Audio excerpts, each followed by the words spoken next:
திருச்சிற்றம்பலம். ஓம் ஸ்ரீ சந்திரசேகரேந்திர சரஸ்வதி மகாகுருப்யோ நமः.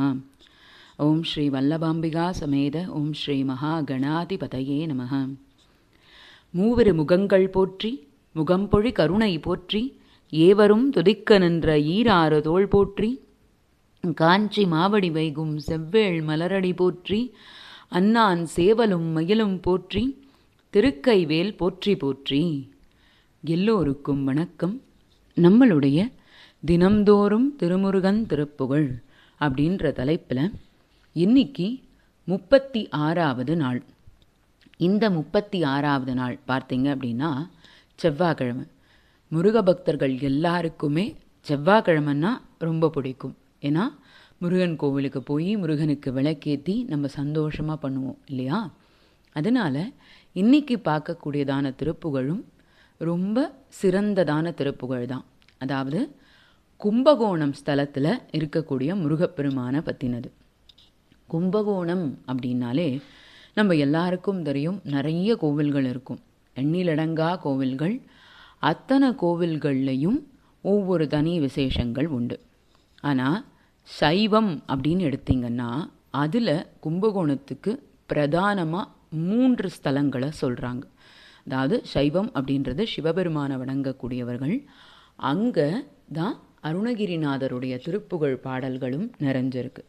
கும்பகோணம் அப்படின்னாலே பிரதானமாக 3 கோவில்கள் என்னென்னா கும்பகோணம் கும்பேஸ்வரர் கோவில், அடுக்கடுத்து கும்பகோணத்தில் குடந்தை கீழ்கோட்டம் அப்படின்னு சொல்லக்கூடியதான நாகேஸ்வரர் கோவில், அடுத்து குடந்தை காரோணம் அப்படின்னு சொல்லக்கூடியதான சோமேஸ்வரர் கோவில்.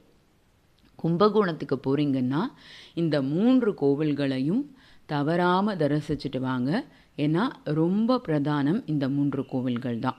ஏன்னா ரொம்ப பழமை வாய்ந்தது. இந்த காலத்துக்கெல்லாம் நம்ம அளவே சொல்ல முடியாது. கும்பகோணம் அப்படின்னு நமக்கு கிட்டத்தட்ட 7 திருப்புகழ் கிடச்சிருக்கு. இந்த 7 திருப்புகழும் இதுதான் இந்த இடத்துல தான் பாடப்பட்டது அப்படின்னு நம்மளால் குறிப்பிட்டு சொல்ல முடியல. அதனால் இந்த 3 கோவில்களில் எங்கே வேணால் பாடியிருக்கலாம் அப்படின்றது பெரியவர்களுடைய கருத்து. இதில் இன்னைக்கு நம்ம கும்பகோணத்தை பற்றின திருப்புகழை பார்க்க போகிறோம். அதுக்கு முன்னாடி கும்பகோணத்தில் இருக்கக்கூடிய, அதாவது கும்பேஸ்வரர் கோவிலில் இருக்கக்கூடிய முருகப்பெருமானை பார்க்கலாம். ரொம்ப அழகான உருவம், 6 முகங்கள், 6 கரங்கள், பின்னாடி மயில் அழகாக நின்றுருக்கும், 2 தேவிமார்கள் பக்கத்தில் இருப்பாங்க. இவருக்கு இங்கே பேர் கார்த்திகேயன் அப்படின்னு வச்சுருக்கா. பொதுவாக வடநாட்டில் முருகப்பெருமானை குறிப்பிட்டு சொல்கிற பேர் தான் இந்த கார்த்திகேயன். கார்த்திகேயன் அப்படின்றது என்ன அர்த்தம் அப்படின்னா, கார்த்திகை பெண்களால் வளர்க்கப்பட்ட குழந்தை, அவனே கார்த்திகேயன். இப்போது இன்னைக்கு நம்ம இந்த திருப்புகழை பார்க்க போகிறோம். இந்த திருப்புகழ் எப்படி ஆரம்பிக்கும்னா, மாலைதனில் அப்படின்னு ஆரம்பிக்கக்கூடியதான திருப்புகழ். கொஞ்சம் பெரியதாக தெரியும். நான் 2 தடவை படித்து காட்டுறேன். கண்டிப்பாக உங்கள் எல்லாராலையும் படிக்க முடியும். பொறுமையாக பார்த்துட்டே வாங்க. முதல் தடவை, 2வது தடவை என்னோட சேர்ந்து நீங்கள் சொல்லலாம். படிக்க ஆரம்பிக்க போகிறேன். மாலைதனில் வீதிதனில் நின்று வாசமலர் சிந்து குழல் கோதி வாரிரு தனங்கள் பூணொடு குலுங்க மால் பெருகி நின்ற மடவாரை சாலை வழி போம் அவர்கள் நின்று தாழ்குழல்கள் கண்டு தடுமாறி தாகமயல் கொண்டு மாலிருள் அழுந்தி சாலமிக நொந்து தவியாமல் காலையில் எழுந்து உன் நாமம மொழிந்து காதல் உமை மைந்த என ஓதி காலமும் உணர்ந்து ஞானவெளி கண்கள் காண அருள் என்று பெறுவேனோ. கோலமுடன் அன்று சூர்படையின் முன்பு கோபமுடன் நின்ற குமரேசா, கோதையிரு பங்கின் மேவவளர் கும்பகோண நகர் வந்த பெருமாளே அப்படின்றது தான் இந்த திருப்புகழ். இதை இன்னொரு தடவை படித்து காட்டுறேன். மாலைதனில் வீதிதனில் நின்று வாசமலர் சிந்து குழல் கோதி வாரிரு தனங்கள் பூணொடு குலுங்க மால் பெருகி நின்ற மடவாரை சாலை வழி போம் அவர்கள் நின்று தாழ்குழல்கள் கண்டு தடுமாறி தாகமயல் கொண்டு மாலிருள் அழுந்தி சாலமிக நொந்து தவியாமல் காலையில் எழுந்து உன் நாமமே மொழிந்து. இதில் நாமமே அப்படின்னு நெடில்ல படிக்கக்கூடாது. நாமமே குரில், மேவன்றது இங்கே குரில், அதனால் குரில்ல தான் அதை படிக்கணும். நாமமே மொழிந்து காதல் உமை மைந்த என ஓதி காலமும் உணர்ந்து ஞானவெளி கண்கள் காண அருள் என்று பெறுவேனோ. கோலமுடன் அன்று சூர்ப்படையின் முன்பு கோபமுடன் நின்ற குமரேசா கோதையிரு பங்கின் மேவவளர் கும்பகோண நகர் வந்த பெருமாளே.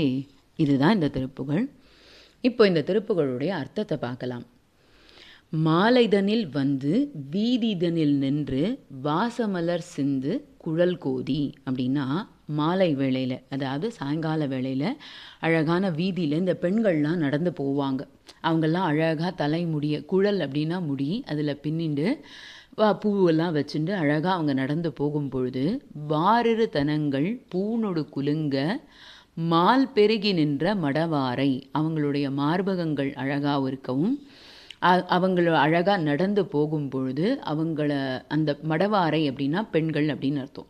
அதை பார்க்கும் பொழுது பார்க்கிறவர்களுக்கு அவங்க பேரில் ஆசைகள் வரலாம்.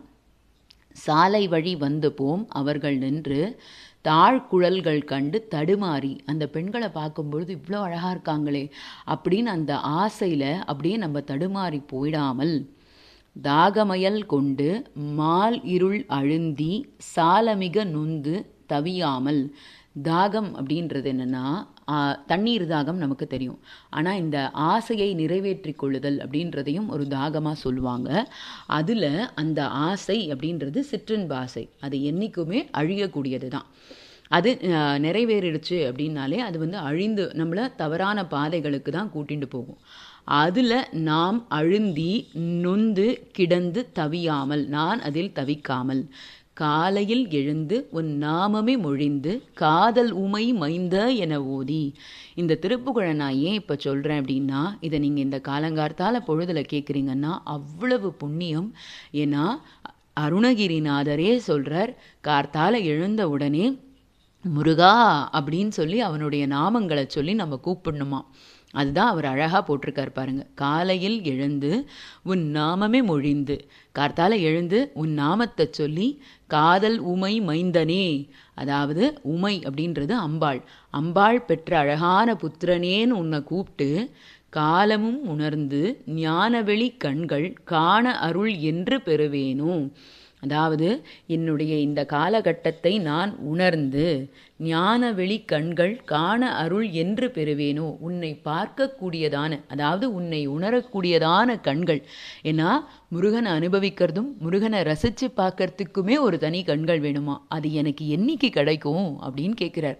ஏன்னா இந்த கண்களால் நான் நிலை இல்லாததையும் எனக்கு தேவையில்லாததையும் நான் பார்க்கக்கூடாது. உன்னை உணர்ந்து பார்க்கக்கூடிய ஞானம் பொதிந்த அந்த கண்கள் எனக்கு எப்போ கிடைக்கும் அப்படின்னு கேட்குறார்.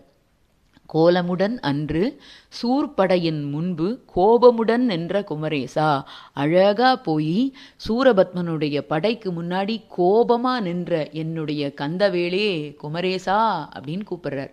கோதையிரு பங்கின் மேவவளர் கும்பகோண நகர் வந்த பெருமாளே. கோதை அப்படின்னா பெண்.